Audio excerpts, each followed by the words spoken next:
Hey, welcome back to The Question, a Blog Talk Radio conversation on Tuesdays with Doug Pagitt for the full 2.5 hours and joined by parenting advocate and blogger at themommyrevolution.com, Carla Barnhill. We're talking about friendships, the perfect blendship between men and women, and going to talk about how that could be, how you could advocate for that as a parent in the life of your child.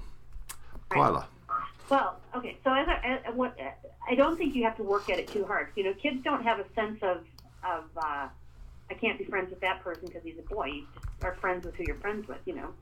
4-year-olds are friends with everybody. Yeah, when they're little, but as they get older, then you start into all that. Are you playing with girls? You know what's funny Don't be to a me is tomboy.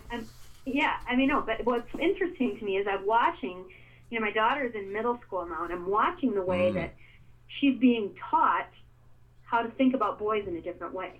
Her teachers will say, now, who likes each other? You know, they'll talk about, now, do you guys like each other? Oh, you know, they'll have these conversations. And when we go places and we talk to other adults, people instantly ask both my 12-year-old and my 8-year-old, so you got a boyfriend? Oh, you got a girlfriend? Like it starts to get put in their head that, should I? Is there something I should be thinking or doing different? You know, it's sort of an idea that I think, and you know, in every TV show that they watch or movies that they watch, it's often in those things that there's boys and girls, that thing somehow shifts from being friendship to there's something else involved in that. There's something else.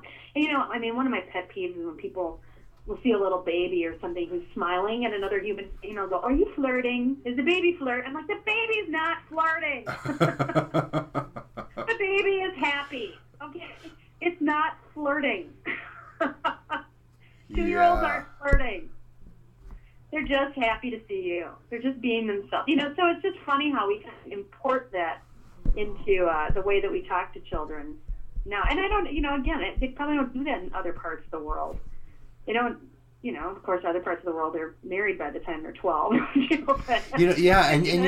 kind of wonder if part of this, too, is that kids don't see modeled very often these kinds of healthy cross-gender relationships and friendships. Right. And I think a lot of that has to do with most parents stop having friends altogether. Like it's really amazing, you know. Let alone these like you know, Daddy's got a friend who's a woman that he, you know, goes to movies with. You know, you just can't imagine that. Like that just seems really, really peculiar in our culture. Right. Yeah. And it's too bad, you know, and I think even as parents, you know, sort of we got launched into this as talking about the value of friendships. And I think as parents, you know, if the only man I ever talk to about parenting is my husband, I'm only going to get that perspective. It's helpful to me to talk to other men who are dads, to connect with them on that parenting level too, and say, you know, this is something that I have questions about. And to have I don't just need other moms. I get that men and women parent differently, but that's part of the beauty of it. I could use a different perspective than the perspective of just other moms. It's very valuable, but it's not, you know, why should it be other, you know, half the population, like I said, why shouldn't I seek out their wisdom as well? And if we never get to be good friends, then we don't develop the trust and the connectedness that's necessary for you to be able to talk about those things in a deep way, or even to talk about the struggles. You know, I think men would greatly benefit from having more women in their lives who can kind of help them. And, you know, and I know that you are very good at talking about your emotions and really like to do that. And but I think that there are men who sometimes struggle with that. And I think if they had more women friends, it might be something that becomes easier for them to talk about. They might find themselves being able to open up about parenting issues or struggles that they have as people in different ways because they have other women in their lives that they can talk to about that. And, you know, sometimes I think trying to talk about struggles that you have with your spouse, there's so much weight in that. If you're struggling with your job or you're struggling with a parenting thing, they have so much vested interest in the outcome that they aren't always able to listen just sort of objectively. And it's really helpful to be able to bounce things off of somebody who isn't going to be financially affected by you quitting your job. Yeah, right. You know, they're able to listen and you can pick their brains a little bit, or you can talk about, I don't know how to do this as a parent, and instead of them coming back, well, that's because all the issues that are involved in your marriage don't come bubbling up. You're able to have a real conversation about it with somebody who's, like I said, doesn't have the same sort of investment in the outcome that your spouse might. And those things don't have to be secret conversations. They can be, again, if you take the weight off of this issue and just say it's normal for men and women to be friends, then asking your male or female friend for advice or whatever, it becomes something that's normal to do. Yeah, nobody has to be afraid of it.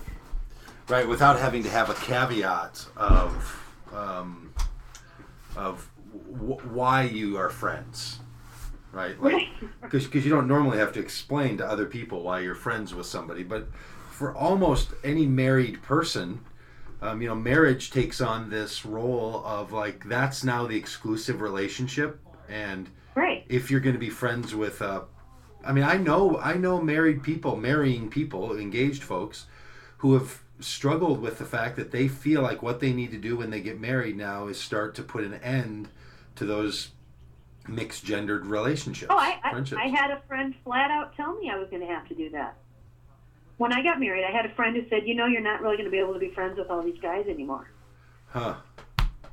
And, and at the time I was like, that's not true. But she was right. Not because I couldn't or didn't want to, but it just became impossible. Like you said, I can't call up a guy friend and go to a movie with him. People are going to think that's weird, Yeah. So it's like, well, can we meet for coffee? Is that okay? Like, what are the limits then? How do we refinagle this thing? And it just becomes odd and awkward, and when you have limited time, after a while, it just becomes maybe worth the hassle anymore, and those friendships do fall away, which is sad. Yeah.